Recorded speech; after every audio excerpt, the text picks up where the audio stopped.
I'd be lying if I said I was expecting an awful lot from Trap. Director M. Night Shyamalan is nothing if not incredibly hit or miss, and although Split was a solid outing from the director, you would have to go back in time by decades to find some of his best work. Whether it's the iconic twist ending of The Sixth Sense, or the riveting way in which he grounded superheroics in Unbreakable. Though I wanted to be excited for Trap, it was hard to describe the trailer as anything but goofy. Sure, the idea of a thriller set in a concert where the entire concert is a trap set up to catch a serial killer is an interesting idea, but not interesting enough to offset the dumbfounding questions posed by the trailer, such as, why would a merch salesman decide to tell a concert goer who could potentially be the serial killer all about their master plan? Why is no one else in the concert wondering why the entire place is surrounded by cameras and the entire FBI? For the first 55 minutes of the 1 hour and 45 minute runtime, Trap is exactly the movie you expect it to be, while surprisingly being a lot more fun than you could have imagined. Sure, it's silly, but the film is built on a simple yet effective focus on problem solving, in which our lead serial killer, played by Josh Hartnett, finds himself in increasingly difficult conundrums, having to use crafty ways to get out. Hartnett is having an absolute ball in the role, in that the cheese of his performance is a perfect fit for the admittedly bonkers premise of the movie.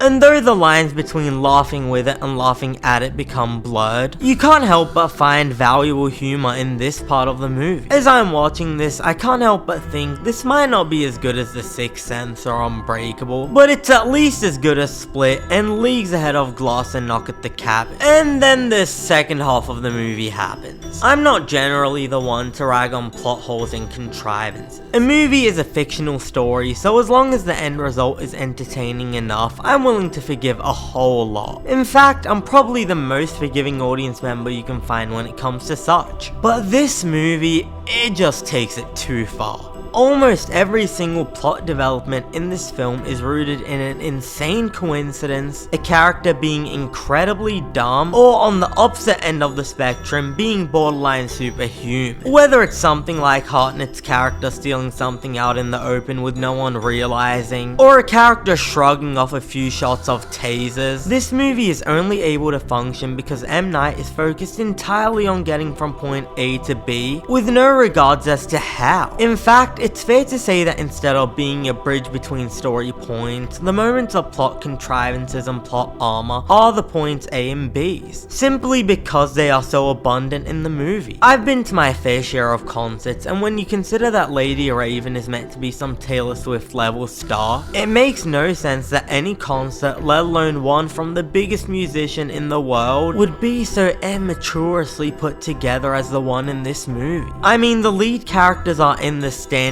area, except the standing area has chairs, which is absolutely absurd. And it's not like the entire ground section is filled with chairs. No, there is about as many chairs as you would find in a classroom. Quite a few people have accused this film of being one big plot from M. Night to propel his real-life daughter Salika's music career by casting her as Lady Raven. And hey, when it comes to the music, I can look past it. Anytime she's singing, she does a good job. It's whenever she has to act that we find ourselves in peril, anxious to find out if the next line will be delivered with any shred of humanity, or with the same lack of subtlety that we left behind since Disney Channel. She's lacking in the stage presence or charisma required to be a huge global star, instead coming across as a fan who got their hands on some wigs and costumes, doing an impression of a real, more captivating Lady Raven who we never get to meet. The back half of the film begins to delve into the backstory of the protagonist and how he got to be who he is, but unfortunately the movie doesn't make you care. Up until the final 30 minutes of the film, Hartnett's character has been little more than an entertaining weasel of a serial killer caught in a cat and mouse game who does a serviceable job at navigating us throughout the story. So when the movie makes a last ditch attempt to make him more than that, it falls incredibly flat. One of my least favorite movie tropes is when a character is visibly distressed or upset and another character just won't notice it. This This movie does it not just once, not twice, but repeatedly. I mean, here we go again. Josh Hartnett is terrified that he's going to be caught at any moment, and the character just won't realize. Roger Ebert famously said that no good film is too long, and no bad film is too short. Trap is the longest 1 hour and 55 minutes I've ever experienced in a theater, and it would be impressive how they managed to shift gears so often if it wasn't so clunky and badly paced in execution. For the first half, I enjoyed the film, guilty as I may have been about that, but at a certain point, the wheels fall so far apart, it's impossible to pick up the pieces. And all I'm left with is the feeling that I, much like the lead of the film, am trapped in a hell of my own making,